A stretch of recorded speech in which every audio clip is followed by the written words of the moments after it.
All right, we're gonna take some shots here today with the Bul SAS II Ultralight 3.25.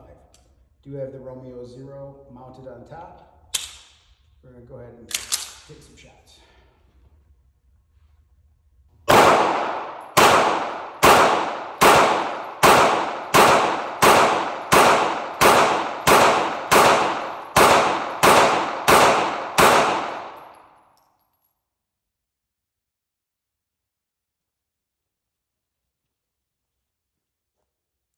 We have a failure to feed on the last round, guys. That's round 16. So although Bul did increase capacity, we are having a feeding issue. That is not a great thing. However, what I do want to point out now that we are clear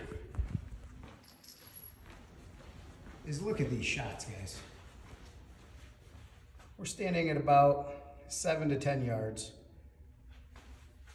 100% in the A zone. A couple of pulls on my end. Got the one right here.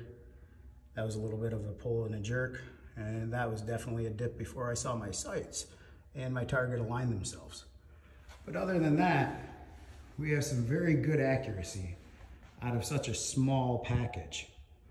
Now I just got to get this last round figured out, and we'll go from there.